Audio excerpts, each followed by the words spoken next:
Good enough. Well, welcome to everyone. This workshop is going to take a look back at what could arguably be seen as the beginnings of our Western tradition of assessing and understanding the refugee, the other in your midst. And that's a very challenging topic because oldest traditions, the things that we regard as a piece of our beginnings, that's a pretty critical problem to face because these oldest traditions are the ones that in many ways we hold dearest.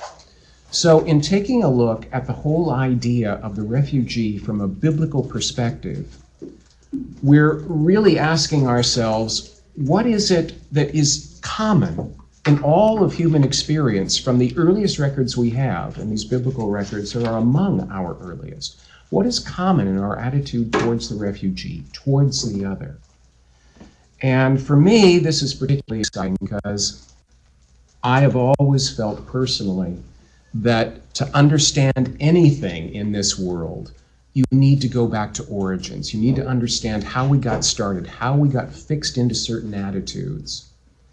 And in doing that, you can begin to understand how those original ideas can be improved upon, or how sometimes those original ideas need to be put away. So we're going to start around 3,700 years ago, and in your outline, you'll see that I've divided it into three primary sections. First off, the biblical memory. I wouldn't quite say this is history, but it's got bits and pieces of history in it. The biblical memory before there was an ancient Israel, from about 2000 to 1100 BCE. We were not called Jews back then. We were not even called Israelites. We were called Hebrews, and related names from other ancient societies that at least sound like Hebrew may apply to us. We're going to stick primarily with the biblical record. And here I think you're going to find that when we, as Hebrews, were strangers in a strange land, the reception overall, at least from our memory, was largely positive. The next phase is ancient Israel, from about 1100 BCE to 586 BCE. That accurate date is the destruction of the kingdom of Judah, the city of Jerusalem, and the Temple of Solomon. So it is a watershed moment in our history and frankly in the history of Western tradition. And here we find a somewhat different, more complex attitude, which we'll at least be touching on to a limited extent. And then after that, covering the rest, most of the ancient world, we have after Israel in section C. What happened when we lost our homeland, when all of us became sojourners, when all of us became the other someplace else? And although those who were our overlords included the Babylonians, the Persians, the Hellenistic Empire established by Alexander the Great, and the Romans, we were still under the thumb of all of them. And the question is, how did we manage being that minority in the larger majority? And how do they treat us in return? One of the things that relates particularly to Egypt is that both Egypt and Israel had what a new generation of historians are now calling historical traumas. This is basically applying some of the concepts of psychology to national identity. A trauma is something that sets your mind in a different mode, that makes you see yourself and others in a different light. And in this case, when we discover the millennia-long relationship between Israel and Egypt, both countries face traumas, sometimes imposed one on the other, sometimes imposed on both of them from outside forces. These traumas lead to memories. Are the memories accurate history? Usually not, because over the centuries we kind of lose track. But what happens when historical events become embedded memories establishes attitudes that can be both positive and also very highly negative. And we'll take a look at that as we move along. There are a number of books recommended for your reading pleasure, which could easily take you the rest of this year and probably 2017 as well. I am a strong believer, unlike most college profs, of not just handing you a bibliography, but giving you a chance to say hello to the book. If you decide to buy it at your local bookstore, or God forbid, Amazon, you'll have met and shaken hands with the books. The first one, and the one I recommend most highly for this topic, is Peter Schaefer's Judeophobia. And here's the cover. Hopefully, if we have a successful recording, you'll be able to see this again. And it's the basic information is on your outline.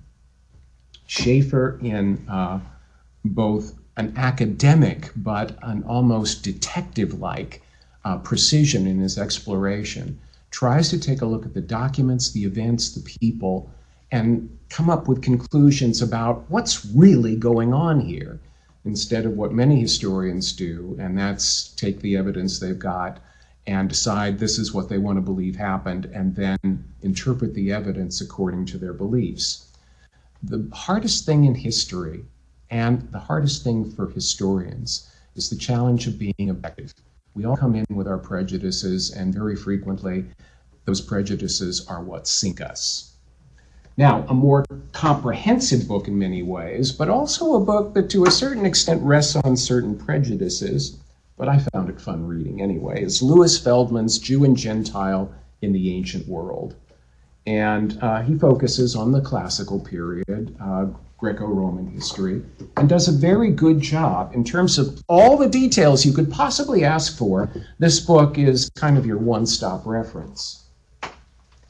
Another book that's very short, beautifully illustrated, and focuses on just one period of time is Bleiberg's Jewish Life in Ancient Egypt, but only in ancient Egypt during the 5th century BCE, and only at one site, an island near the southern border of ancient and modern Egypt that we know today as Elephantine. You're actually going to visit there virtually because I was there 5 years ago, and something really, really important there.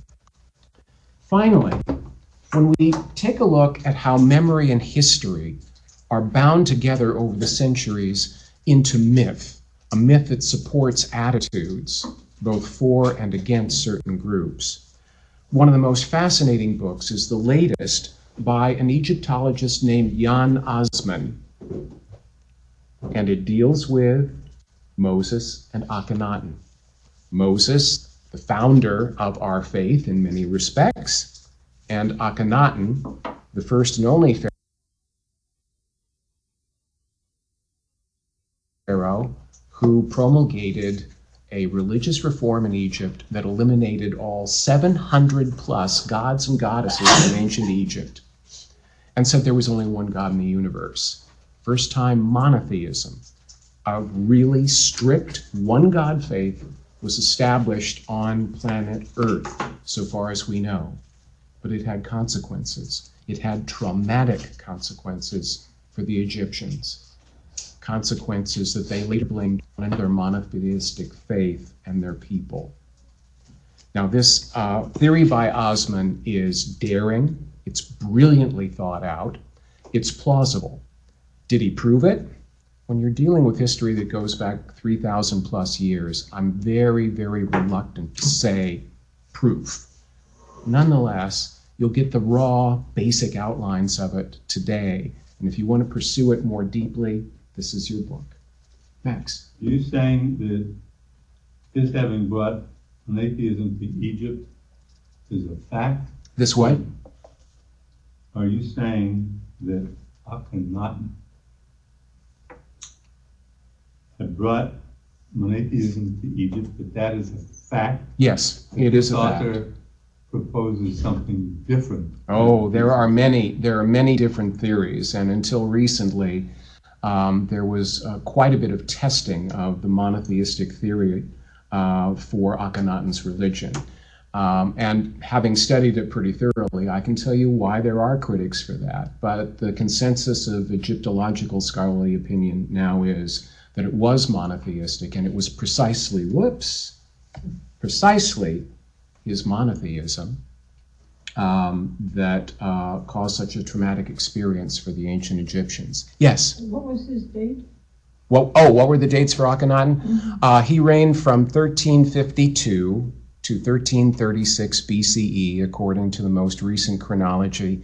And I should remind you that chronologies for history this far back change hourly. Okay, so let's get going. Taking refuge, a lot of reasons for doing it. You run away because of war, like what we're seeing in Syria. You run away because of famine, like what we're seeing in Syria and in other countries as well. What's hard? When you look at these texts, consider that they speak of a time nearly 4,000 years ago, although they were written probably a little less than 3,000 years ago, but they are part of our Hebrew, Israelite, Jewish communal memory. And there is almost certainly some basis in fact for them. Genesis chapter 12. I'm going to expand the screen now, so if you're farther back, you'll be able to see the text a little bit better. Okay. There was a famine in the land, so Avram went down to Egypt to sojourn there, for the famine was severe in the land. And then, when we move a couple of generations into the time of Joseph, we have the famine again. Famines were not constant, but a repetitive pattern in the history of the ancient Near East. And it's still that way today. For one thing, Israel is going through a multi-year just like we are, and there's nothing new in this. And then let's go on to the next text. I'll put my little green arrow there so you can see where I am. And the 7 years of famine began to come, as Joseph had said. There was famine in all the lands, but in all the land of Egypt there was bread. Moreover, all the earth came to Egypt to Joseph to buy grain, because the famine was severe over all the earth. So Egypt was your one-stop resource for not starving to death, and that meant you would be a refugee. When Jacob learned that there was grain for sale in Egypt, he said to his sons, "Why do you look at one another?" The Hebrew reads beautifully. If you look at Hebrew, it's kind of like, "Hey, you idiots, why are you looking at each other? You ought to know what to do." And so he said, "Behold, I have heard that there is grain for sale in Egypt. Go down and buy grain for us there, that we may live and not die." So 10 of Joseph's brothers went down to buy grain in Egypt. This is just a one-time event. This is a recurring pattern that we can document, not just from the Hebrew Bible, but also from Egyptian records as well. People going across the northern Sinai to find refuge long enough until the famine's over where they come from. But not all of them take refuge for a while and then leave. The text at the bottom, "And Pharaoh called Joseph's name Zaphenath-paneah, and he gave him in marriage Asenat, the daughter of Potipharah, priest of On." That's the city of the sun god, the Egyptian sun god Heliopolis. So Joseph went out over the land of Egypt. Joseph was 30 years old when he entered the service of Pharaoh, king of Egypt. And Joseph went out from the presence of Pharaoh and went through all the land of Egypt. In other words, he went from being a refugee to an emigre. And that's another thing that we keep in mind in terms of the problems we face with refugees, especially in modern Europe right now.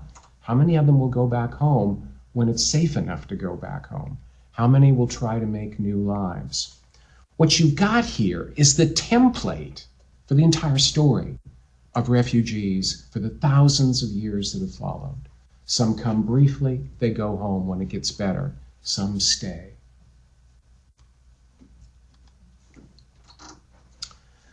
Now, that journey to make it to Egypt involved traveling across the northern Sinai, as you see here.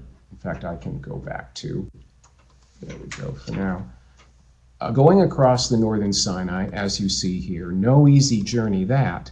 And then finding yourself in the eastern delta of Egypt, the land of Goshen, as the biblical tradition remembers it. And it was a land that was very rich. The soil was perfect. The branches of the Nile fit beautifully. It became the breadbasket of the world for thousands of years. So you could bring your herds here, go past the Egyptian border crossing if you were the equivalent of a Bedouin shepherd, and you could feed both yourself and your flocks until things got better. Of course, you'd have to pay something to the local authorities, and you would be recognized as an alien visitor. But the interesting thing is that the available records we have indicate that, at least for a period in Egyptian history, the Egyptians didn't mind at all. And that's what we're going to go on to next. From a period we call the Middle Kingdom, which was Egypt's second great period of cultural and economic growth, from around 2000 BCE, we have local visitors from the land of Canaan, what would later be the land of Israel. They were given a name in Egyptian, which was Hekal Chasut. Yes, I have many years of ancient Egyptian under my belt, and I plan to offer a first-year hieroglyphics course this summer. By the way, that was an ad. And the Hekal Chasut were later mispronounced, but fortunately more generously pronounced as the Hyksos by later Greek writers. So we know them as the Hyksos. They are part of the Canaanite milieu. They spoke the same language as our patriarchal ancestors, Abraham, Isaac, Jacob, Leah, the whole family. But they did not necessarily have the same religious ideas. Similar, but not identical. Okay. And so they were traders and also skilled craftsmen. They were really great at making bronze implements. And so they came down and they made it all the way into the center of Egypt at a place called Beni Hassan. And at Beni Hassan, Khnumhotep, who was the governor of the region, invited them in, and he also invited them to sit for portraits, in effect, because when he went into his afterlife, he wanted to make sure that his tomb was decorated with these extraordinary visitors. These are the people of the patriarchal era from nearly 4,000 years ago. And apparently, Khnumhotep of Beni Hassan, born and raised Egyptian, found them both fascinating and friendly. So in the Middle Kingdom, these Hyksos slowly but surely began to collect in different parts of Egypt. Many of them naturalized. Many of them stayed within their own communities within the Delta. As time passed and the Egyptian Middle Kingdom began to falter, these local settlers, these refugees, some of them, were joined by a large number of invaders who spoke the same language, came from the same place, the land of Canaan, the land that would later be Israel. And they took over nearly all of the Egyptian Delta, the northern part of the country, influenced the rest of the Nile Valley. So the native Egyptian dynasty was wiped out and was suppressed and pushed much farther south. When you say invaders, though, it's not aggressive, right? They just I'm sorry? When you said invaders, so it wasn't aggressively. That's contested. I belong to that group of historians who believe that many of the Hyksos who came to Egypt settled peacefully, and they did so over the centuries. But there's fairly convincing evidence of a more aggressive group that settled violently, especially in the Delta, between the period of about 1650 and 1530 BCE, as you see on screen. But they didn't need to. Why did they? I'm sorry? Why did they? They didn't need to be violent. Well, one of the reasons why they didn't need to but wanted to was that pharaonic Egypt, which was legendary for its wealth, was collapsing from its own weight. And at the same time, city-states of the land of Canaan were becoming more and more powerful. Population was growing. In fact, they were getting stronger. So this was an opportunity to make a land grab. And they did. Were these Hyksos followers of Baal? Were they That you said they came from Canaan. Right. Well, they found the, falls of the Baal. Baalism was only one of the religious members of the pantheon of Canaanite gods. The Canaanite world didn't have quite as many gods and goddesses as ancient Egypt, but they had plenty. Okay. I love showing this particular bottom of the little scarab beetle amulet that the Egyptians make and that you can buy in the shuk if you go to Egypt. It says, Sa Ra, son of the sun god Re, Ye Ke Be Yir Di Ankh, Jacob. We know of at least two Hyksos pharaohs who have been naked. They weren't native Egyptians. They took over the Delta. They took on the pharaonic apparatus. They learned ancient Egyptian. They were largely, but not completely, assimilated. And this is what many new generation historians call the first Egyptian trauma. The memory that foreigners, Canaanites, came in and took over their land, pretended to be pharaohs, humiliated the population, and largely enslaved it. Does that sound vaguely familiar? Okay. Now, somewhere in that milieu were our patriarchal ancestors. Now, our Jacob is not the one shown on screen here. Our Jacob just shared the name, but he also shared the language. And so the Egyptians, from a true historical event and process, began to develop the mythic memory of trauma based on an historical fact. Hold that in your head for a while as we move on. Now I'm going to enlarge the screen again so you can take a look at the text. There are a good many scholars, and they annoy the heck out of me, that say, oh, all this stuff about us being slaves in Egypt and the Exodus and all the rest, that's just phony. No, it's not phony. Is the story highly exaggerated in some places, like a Cecil B. DeMille Sword and Sandal movie? Yes. But are there traces of useful history in the narrative? The answer again is yes. There are all kinds of bits and pieces of evidence that support this. For example, on the left, you have the text from Genesis 39, which describes Joseph and Potiphar's wife. Oh my, you know what happened there. Potiphar's wife said, hubba, hubba, I want this guy. And so I don't have to read you the Genesis 39 portion. On the right is the Egyptian version of this very same story, which predates, as far as we can tell, the Genesis 39 version. It's called The Tale of the Two Brothers. I'll just read you a little bit so you can get a taste of it. Thereupon, she, the older brother, brother Onibus's wife, said to this young man, who was Onibus's younger brother, how much is what you have on your shoulder? And he said to her, 3 sacks of emmer and 2 sacks of barley are on my shoulder. And she spoke to him, there is great strength in you. I see your vigor daily. You know what's coming up. And she desired to know him as a man. She got up and took hold of him and said to him, come, let us spend an hour lying together. It will be good for you. Then I will make fine clothes for you. Okay.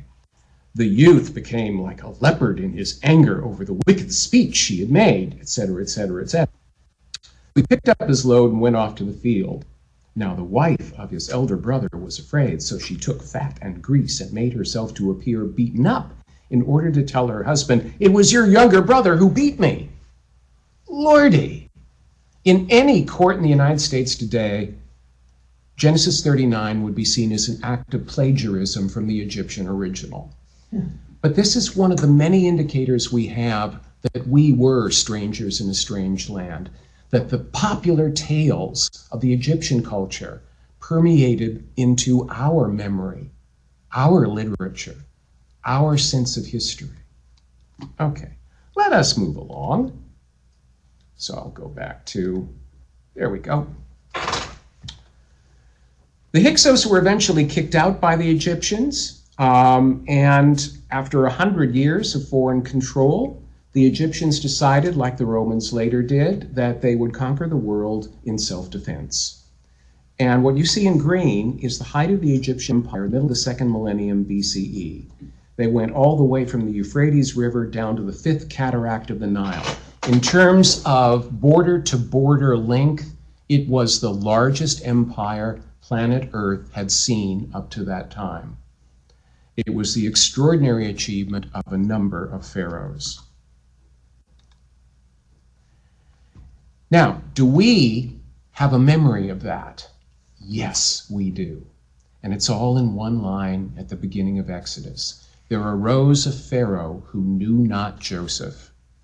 Well, there's actually a whole bunch of pharaohs. The pharaohs of Dynasty 18 who continued into Dynasty 19, and we're talking about a few centuries here, who not only kicked the Hyksos out, regained complete control of their own country, but also invaded the land of the invaders and enslaved them and brought slaves back into Egypt. Aha.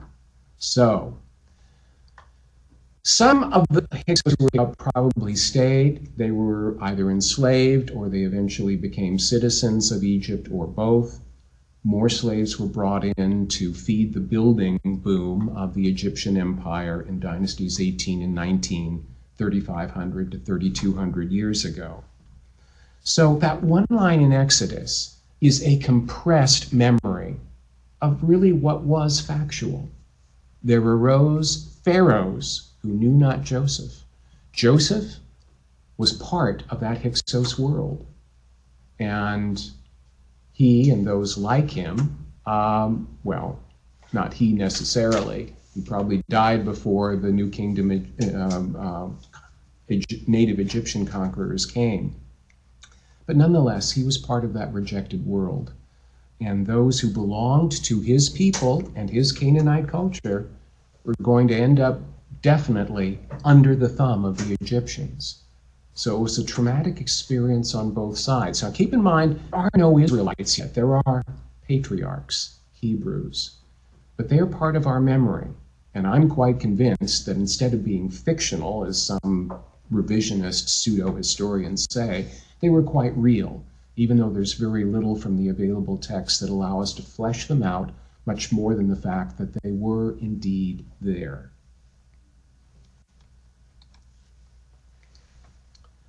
So in the middle of this Egyptian hegemony, we have an outsider, in many ways a stranger in his own land. His name was Akhenaten. He ruled from 1352 to 1336, approximately. And he started out with the name Amenhotep IV, which he changed to Akhenaten, that latter name meaning one serviceable to the sun disk Aten, a version of the sun god Re.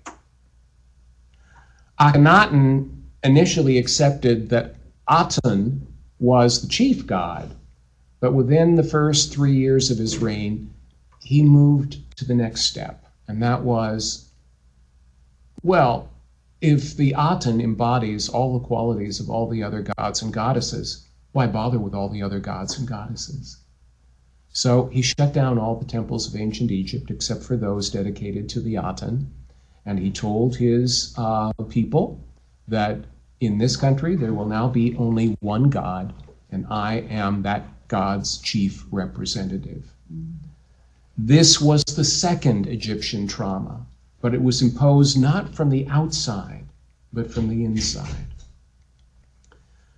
Akhenaten's monotheism was brutal, and in fact, the imposition of monotheism in a polytheistic or many-god world usually is pretty rough. If you want an example of what was imposed on the biblical Israelites, read 2 Kings, about chapter 21 through 23, and you'll get a taste of Josiah. He played hardball. People died to impose true monotheism on the biblical state. But he wasn't the first to do it.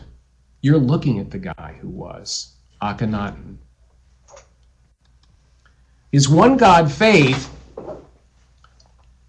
was so rigorous that it probably led to a collapse or near collapse of the Egyptian economy. It's because, let's face it, Gods and goddesses, temples, temple service, temple building, temple estates, temple farms were a huge percentage of the entire Egyptian economy. So you shut that down, and what's going to happen? People are going to suffer for the sake of believing now in only one God. Akhenaten didn't think that one out, and a new generation of Egyptologists have finally come to realize that this wonderful thing about him being a monotheist, since we in the West are monotheists, it wasn't good for the native Egyptians at the time. And it was indeed a traumatic experience from which a mythic story of memory would emerge and later implant itself on a different population that also happened to be monotheistic. So store that in the back of your brain for now, because as you can tell, we're going pretty fast. So these pharaohs who knew not Joseph, they went out and conquered Canaan, and they needed slaves to bring back for all the work, as I mentioned before.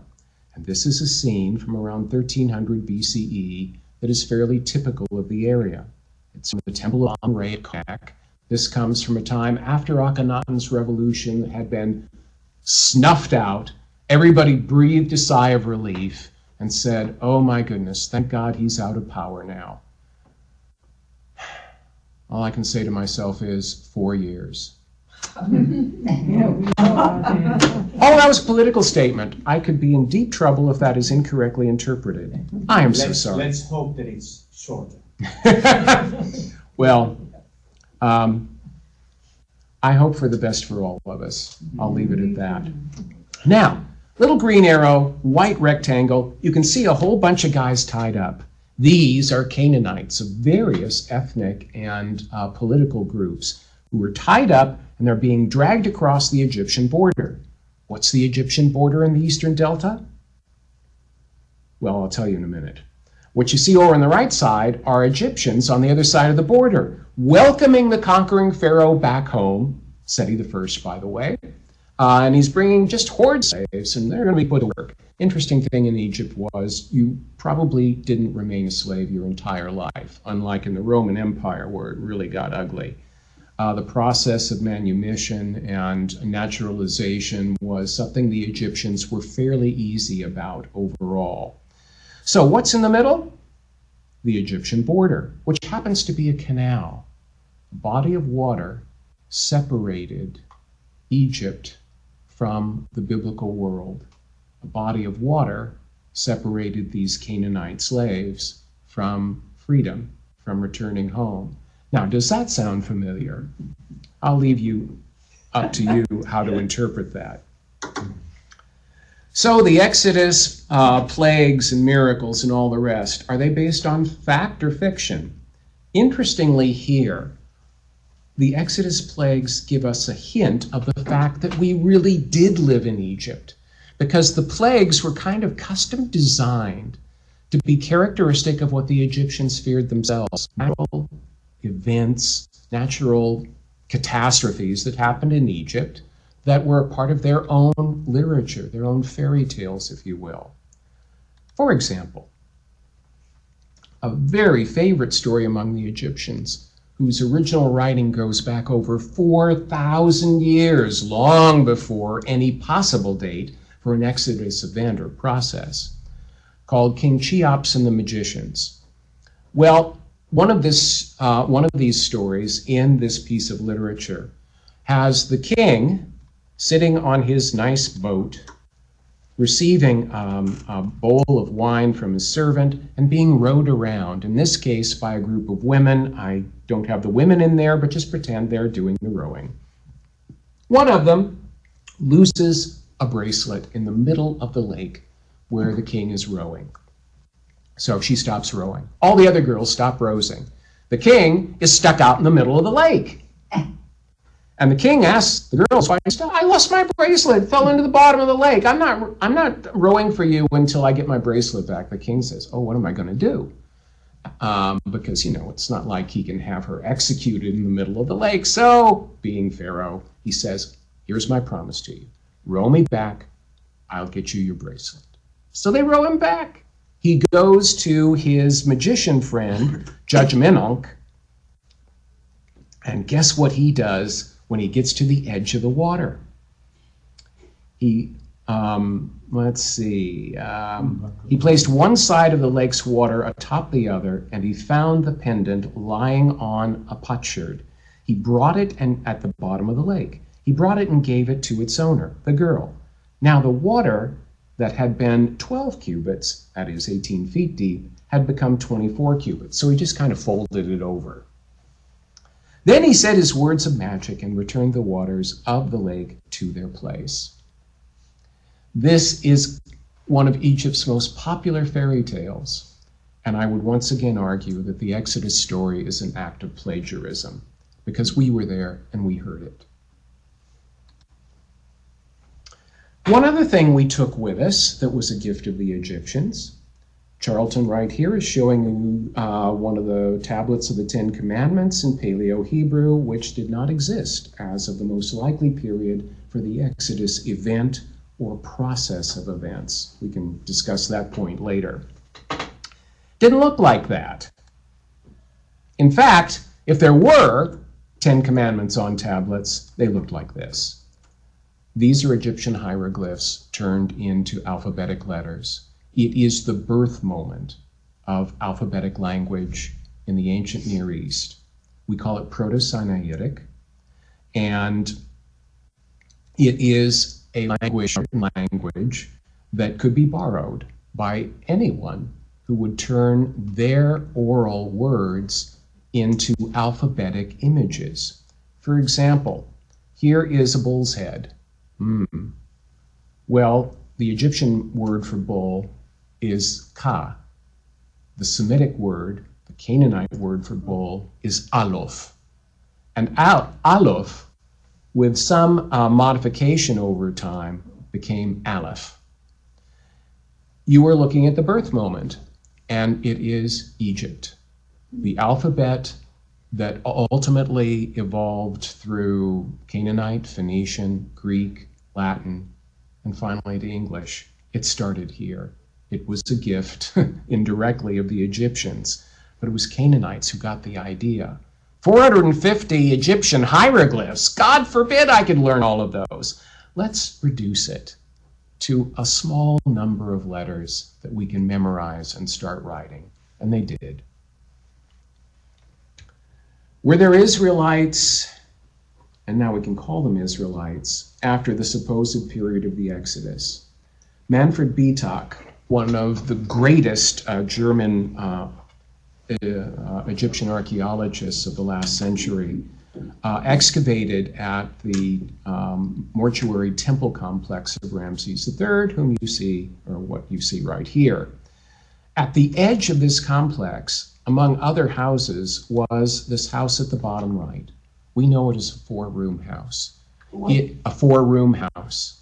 It is architecturally totally alien to Egypt, but from this period on, it was the standard house of folks in the land of Canaan and also in the emerging state of Israel.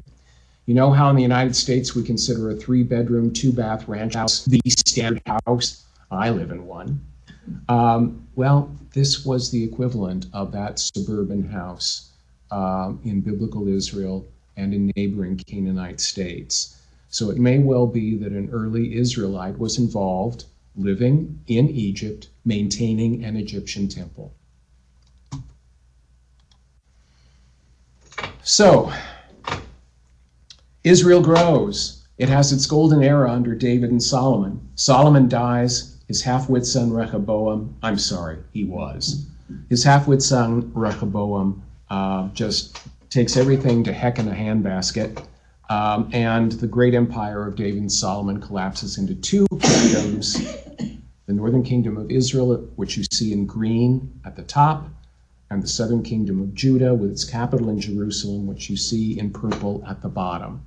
And as soon as that happens, the Egyptian pharaoh Sheshach I, we know him in the Bible as Shishak, comes in and invades both countries. Basically, it's a looting expedition, but he also brings in slaves. And these slaves aren't just simple Canaanites. They're not Hebrew patriarchs. These are Israelites, and they make it back to Egypt in the 10th century BCE and maybe a little bit later. And this is important because we are now in the period of the collection of the stories that are written into the Bible that have increasingly greater value as historical documents. So it may be that from these refugees that were taken back as slaves, they picked up a lot of the stories, like that magical thing about separating the waters and getting the bracelet from the bottom, and other stories as well. And they begin to build stories that become part of the Exodus tradition. And when they finally, one way or the other, get to go back home to the land of Israel, then they have a true Egyptian memory. They're part of worlds in a very real way. And the story that they put together, even though it may be largely mythic, contains an enormous amount of truth. Now, there's a difference between truth and fact. Truth conveys something far more valuable. It is those pieces of history that you embrace and make part of yourself, that say something true about you. We are now in that process. And Shishak made himself very wealthy, came back home, had a wonderful procession, then he dropped dead. But he was old, it's okay. So let's go another couple of hundred years later. In a sense, this is truly the third traumatic experience for Egypt, but it's also a traumatic experience for Israel. Between 671 and 664 BCE, the Assyrian kings, that's now in the territory we call Iraq, invaded the eastern Mediterranean, and they finally broke through the defenses of the other legendary superpower, Egypt. And in doing this, they became conquerors of the world, at least the world they knew. For Egypt, this was yet one more time that they thought would never ever happen again after the Hyksos, where a foreign invader came in, took over, and basically raped the land. At least that's the Egyptian memory. Now, while we're at it, the Assyrians invaded the eastern Mediterranean, and at the same time they were taking down the Egyptians, they also had already wiped out the northern kingdom of Israel and almost took out the southern kingdom of Judah, the last remaining biblical kingdom of our ancestors, Israelite ancestors. So now, both Israel and Egypt were experiencing a trauma in different ways. The Assyrians imposed their many gods on Judah, and Judah at this time was moving towards true monotheism, true one-God faith. And the Assyrians in Egypt did something else. They took away Egypt's feeling of safe independence, of their culture, of their very being. It was the Hyksos all over again, except this time the Assyrians took over the entire country, not just the north. This trauma would stick with the Egyptians for centuries. Now, the Assyrians, including Ashurbanipal over on the right, imposed their control over Egypt, but they also set up what amounted to a puppet king. And you see him here, Psammetichus I, great. Although towards the very end of his very long reign, you'll see 664 to 610, started pushing the Assyrians away because the Assyrian Empire was already beginning to collapse. So, somewhere, probably later in the reign of Psammetichus, he decides to set up a fortress at his southern border. You'll see it on a map in just a little bit, near what is now Aswan in Egypt. It's an island we know as Elephantine. And the garrison that he sets up to defend the border consists of Judeans. Judeans, southern kingdom of Judah. Well, we get the name Jew from Judah. So in a sense, we're very close to being able to say we're not Israelites anymore, we're Jews. And we're Jews who are strangers in a strange land. But the Egyptian king says, you're going to defend my border. And so they set up life at Elephantine, And in a minute, we'll discover what they did with it, because we have texts from Elephantine that tell us the tale. So the Assyrians, they come, they go. 609 BCE, they're swallowed whole by Babylonian Empire of Nebuchadnezzar. Oh, Nebuchadnezzar, that jerk. What did he do? Well, he ultimately did what the Assyrians wanted to do, and that was take over the kingdom of Judah, destroy Jerusalem, and destroy Solomon's temple. Babylonian captivity, right? The Babylonian captivity, exactly. Before that happened, seminal texts that would later be part of the whole Hebrew Bible were emerging. And among them is this one from Deuteronomy, and others like it in the book of Exodus and elsewhere. But you shall remember that you were a slave in Egypt, and the Lord your God redeemed you from there. Therefore I command you to do this. When you reap your harvest in your field and forget a sheaf in the field, you shall not go back to get it. It shall be for the sojourner, the fatherless, and the widow, that the Lord your God may bless you in all the work of your hands. You shall remember that you were a slave in the land of Egypt. Therefore I command you to do this. Yeah, Max. Seems to me that they were, from the text, that they were somewhat integrated, because it says, Hager v'gor b'tochachem. You were in the midst of them. Yes. So there had to have been some form of assimilation. They weren't like isolated. In a ghetto.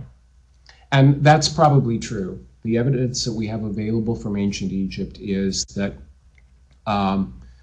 through this relatively early period, whether you want to call them Israelites or proto-Jews, they lived among us all. Like that house, the four-room house you saw in the Egyptian temple, well, it was part of a whole bunch of other houses that you just didn't see in the map, but they wanted to emphasize that house. In other words, we were living tooth and jowl by them. But we were, as time went by, becoming more different. And that's where the last part of this story comes into play. But here we are, let's call it around 600 CE. The kingdom of Judah still exists, the temple in Jerusalem is still there, and we are beginning to realize that just as the Assyrians destroyed our northern sister kingdom of Israel, we in Judah may face the same fate. And so this was our way of saying to ourselves, we were slaves in Egypt. We must show compassion. To a certain extent, it's pragmatic, because we might end up being slaves in Egypt or somewhere else again. But in another respect, it is really one of the most profound statements that we have given to the Western world. Remember and respect the refugee. Care for the refugee. Whatever.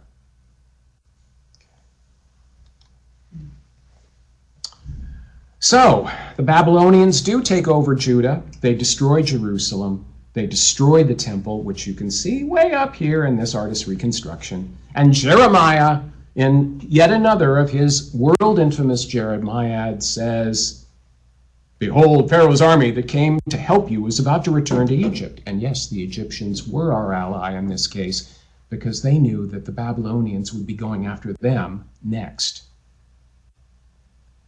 But Pharaoh has returned to his own land, and the Chaldeans, that is the Babylonians, shall come back and fight against this city. They shall capture it and burn it with fire. Okay. And in point of fact, they did. And Jeremiah, in point of fact, by the skin of his teeth, because his followers kidnapped him, was taken out of this area, out of Judah and Jerusalem, where many Judeans and Jerusalemites hated Jeremiah because they were getting sick and tired of him saying, you're all going to die.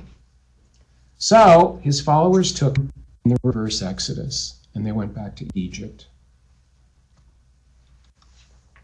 And when that happened, what did Jeremiah say?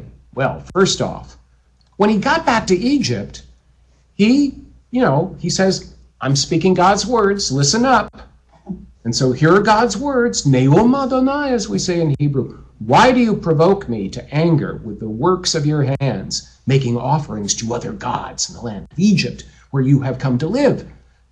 so that you may be cut off and become a curse and a taunt among all the nations of the earth. Oh my goodness, this is not pretty language. He was disgusted because guess what? Most Judeans were not monotheists. Many were, but it wasn't a sure thing yet. And so when you went back to Egypt, of course you'd worship your own local god, but you were in Egypt and they had such a marketplace of gods and goddesses. You can't help it. So if you want to worship the mistress of heaven and bake cakes for her, it's all right. And Genesis 44 later on brings that point up. What were the Judeans in exile in all parts of Egypt? They all came, or representatives of them, all came together to meet with Jeremiah in the Delta. What were they doing?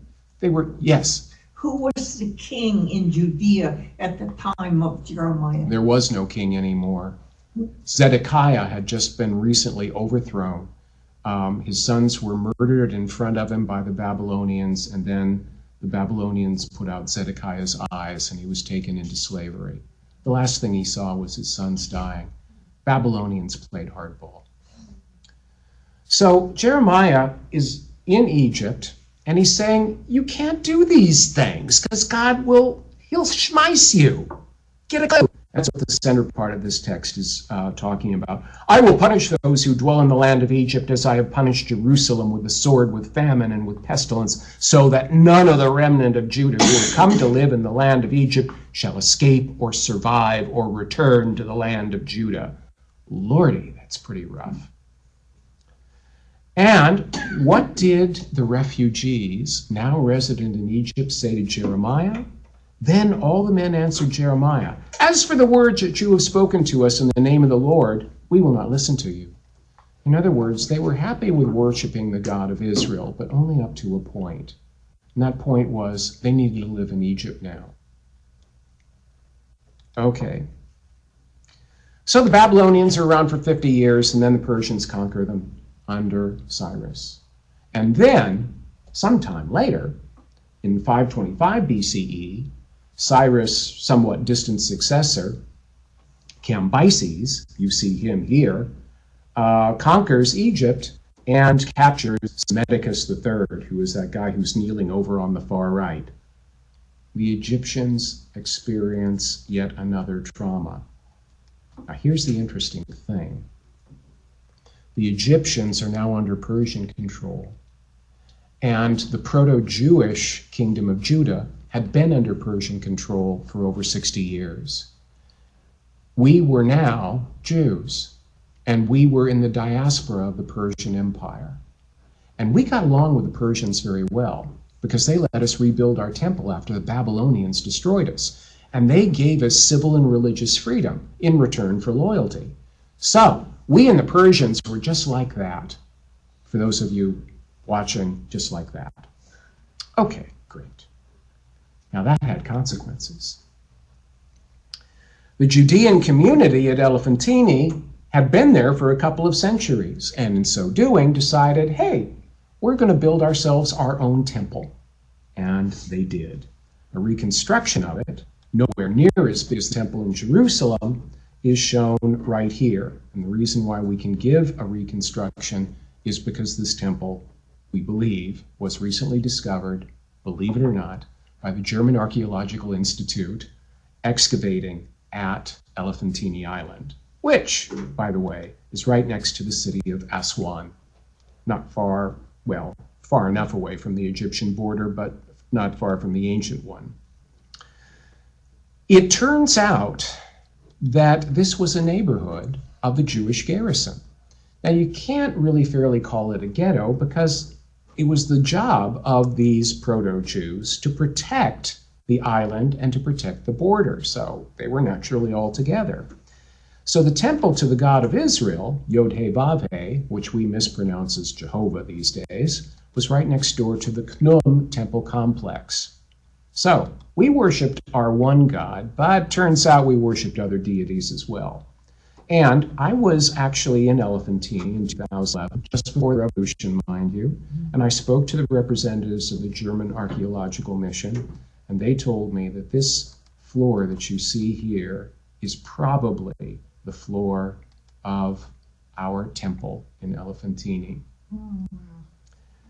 And I can't tell you, I had goosebumps for weeks. So you get to see the picture too. But right next door was the Temple of Khnum, which is on the upper right. And the Temple of Khnum at this time was expanding. Now, there's one thing about the practice of Passover that would bother the folks at the Temple of Khnum. They worshipped Khnum, who was a god pictured as a ram. Now, there's a problem with that when you get to Passover. On the 14th day of the first month, this is from Numbers chapter 28, it's the Lord's Passover. And the 15th day of this month is a feast. 7 days shall unleavened bread be eaten. Let's go on a little further to verse 19. I will expand the text here for your reading comfort. All right. Verse 19. But offer a food offering, a burnt offering to the Lord, 2 bulls from the herd, 1 ram, and 7 male lambs a year old. See that they are without blemish. We can skip the rest. You get the idea. In one temple, they were worshiping the ram god Khnum. When the sacred ram died, they would mummify it and bury it with all honors. Across the street was the temple of Yod-Heh-Vav-Heh, the temple of Jehovah. And every Passover, they'd have a barbecue. You see a problem here? Yeah, I'm afraid so. I thought you said at Khnum they worshipped bulls. Canaanites did. Oh. And the Egyptians did as well. But this wasn't the issue there. This was a poor community. The Indians who worked at the garrison probably could afford nothing more than sacrificing rams. And that was the problem. So we have a text from Elephantine that is a directive from the Persian king Darius.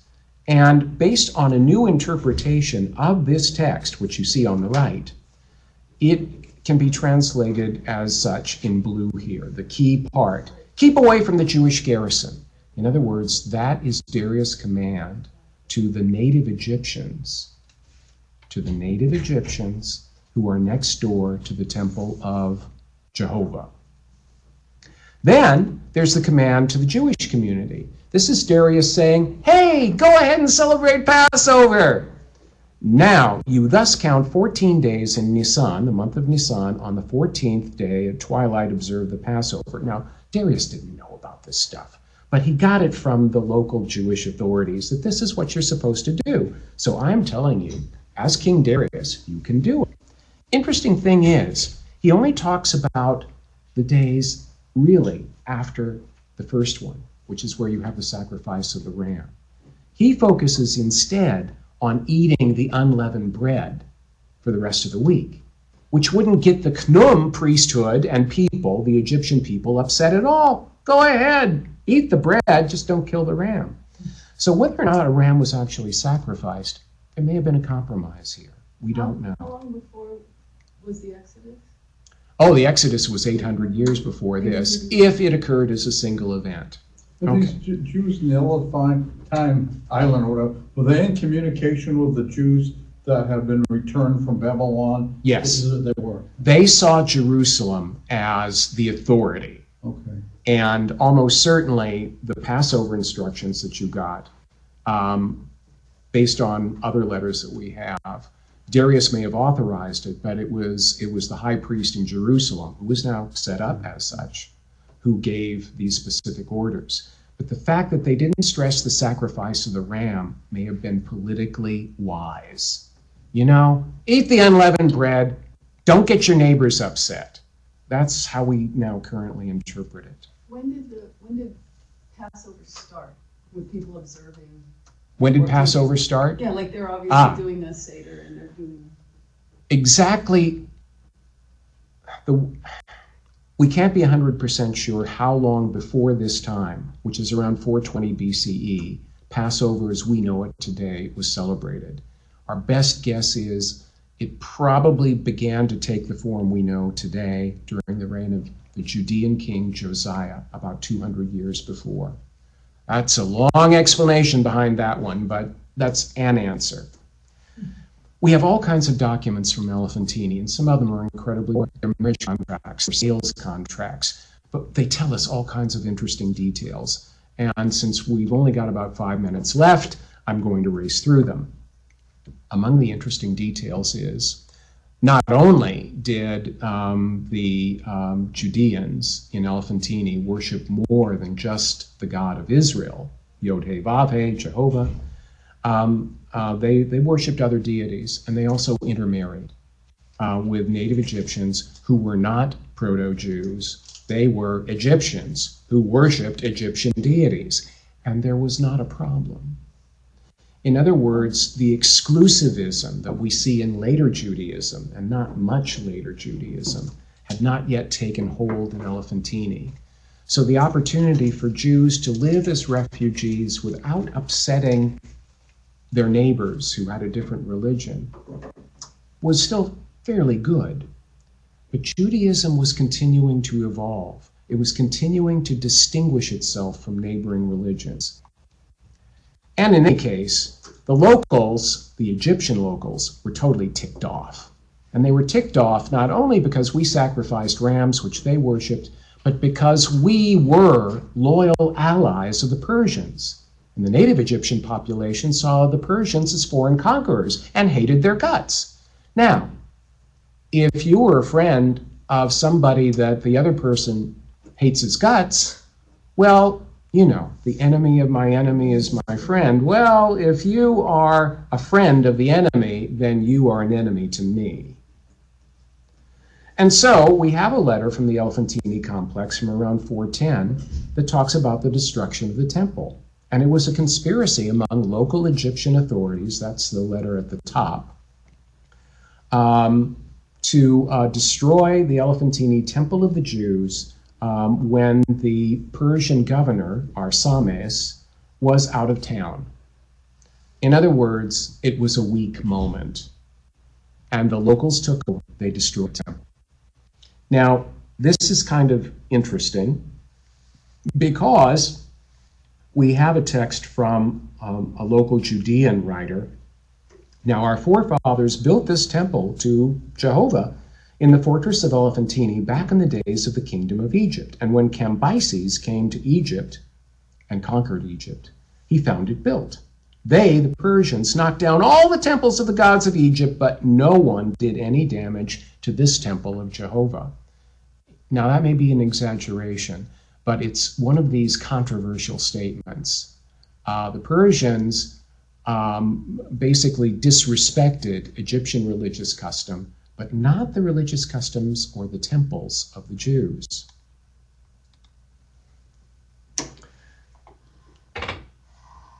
Persian control was given away to Greek control under Alexander the Great. And guess what? We got along pretty well with Alexander the Great and his successors for some time. And in the early 3rd century BCE, the Greek ruler of Egypt, Ptolemy II, commissioned the translation of the Hebrew Bible into Greek, what we call the Septuagint. And in doing so, the Greeks made it very clear that they saw the Hebrew Bible as a piece of important classical literature that should be shared by all. And the only way to make that happen would be if it was translated into the universal language of the empire, which was Greek.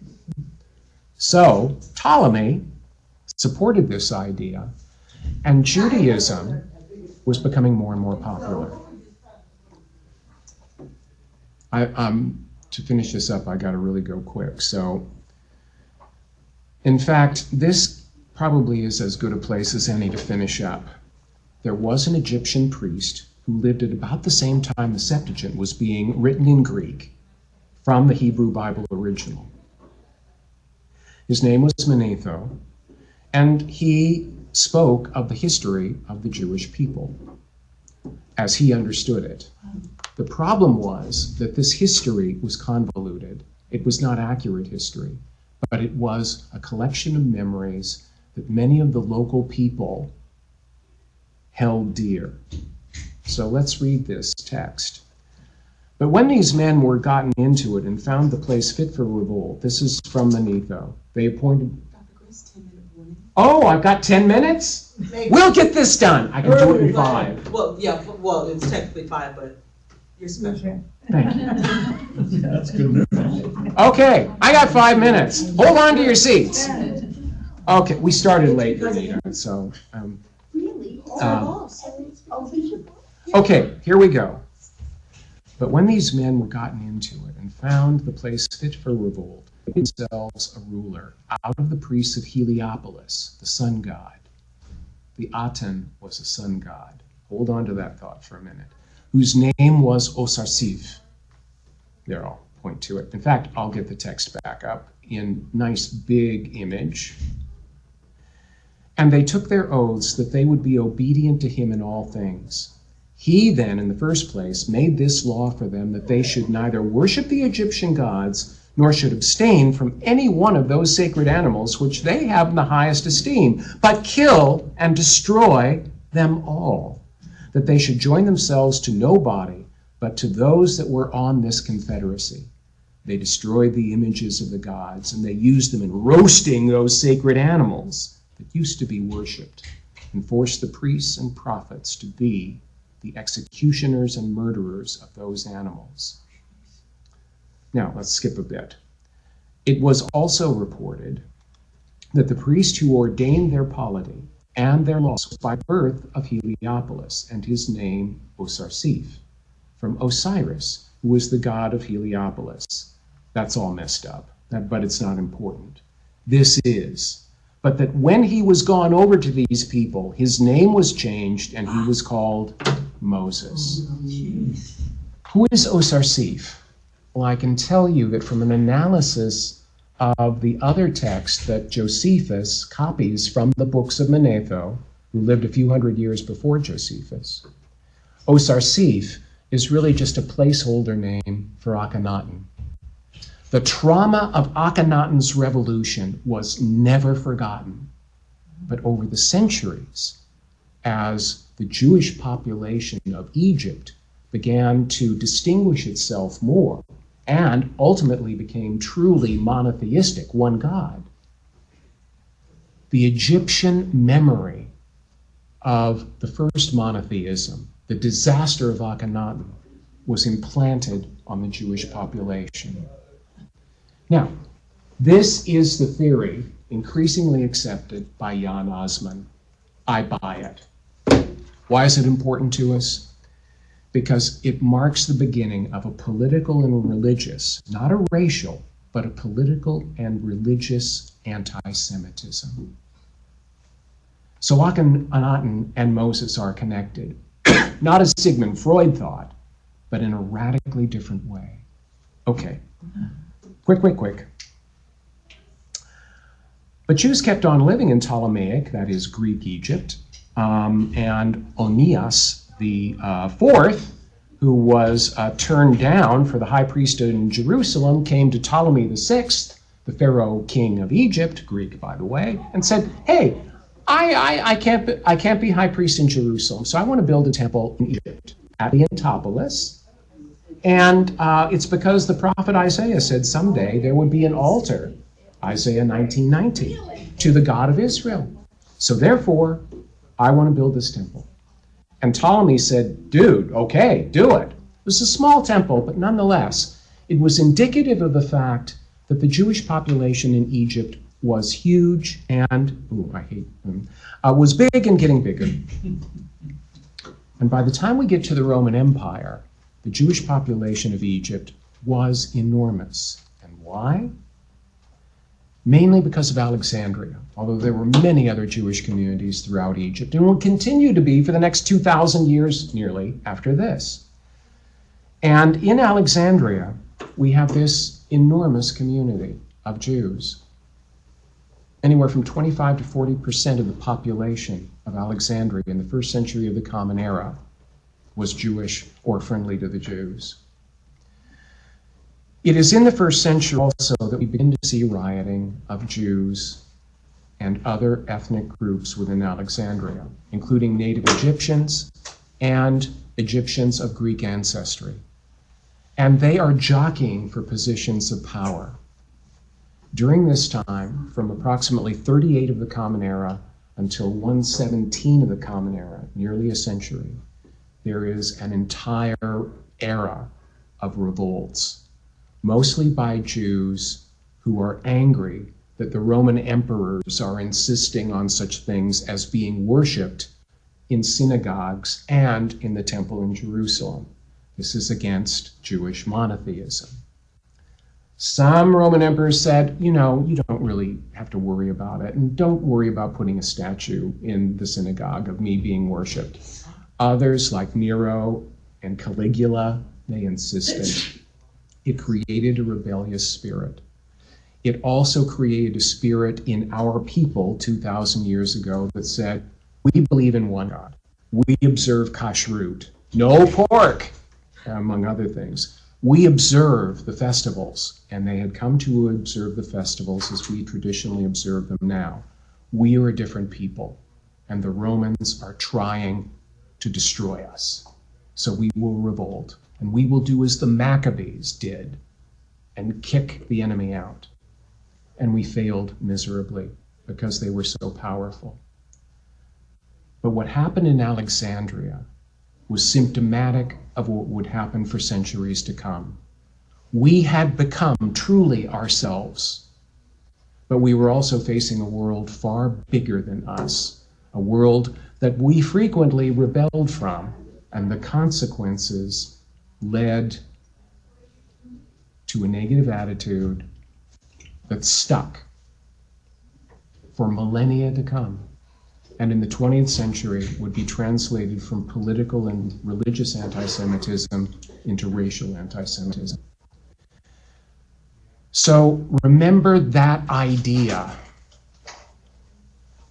Be kind to the sojourner, whoever he is. Don't make an enemy out of him just because he is the other. Embrace what is different, because that is what is humane. Okay, you can go now. May I have one question? Yeah, please. Why Alexandria? Why Alexandria? Yeah. Why this city? Why the city? Because Alexandria was, in theory, a melting pot of various groups. Native Egyptians who still worship the Egyptian gods. Greeks who were, in many respects, agnostic or believed in the Greco-Roman gods. And then the Jews. And although we were a minority, the other populations were too. We were all jockeying for power, and we were all trying to get the acceptance of the Roman overlords. In the process, we started a cycle. It was a cycle where the others, that is the native Egyptians and the Greeks and the Jews, got at each other's throats. Imagine a town, let's try New York, where we have neighborhoods where these neighborhoods, they all speak the same language, but they're also jockeying for power and influence with the mayor of New York. And it gets to the point, very sadly, where it leads to violence. That was the unique confluence of circumstances that occurred in the first century. And it leads to a process that we've seen time and time again, where different populations would come at each other's throats. An outside authority would have to clean it up.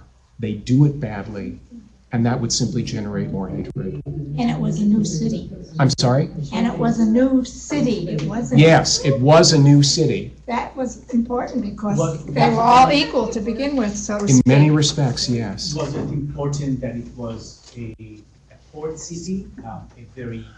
Was it important that it was a port city? Yeah. Yes, because whenever you're a port city, you're going to take in people from all over the world, at least the world as it was known then. And because there were Jews all over the Roman world, as they had been in Greece and Persia, they would come to points of access that offered safe haven. So, When was the doctrine of kashrut actually? The museum. I'm sorry? When was the doctrine of Right up kosher my alley. developed? When was kosher? When was kosher kosher? That's a great question. And it all depends on who you believe. Abraham, let me turn off the recording. For all of you who did come, thank you very much. And I hope you enjoy the recording if you have a chance to see it.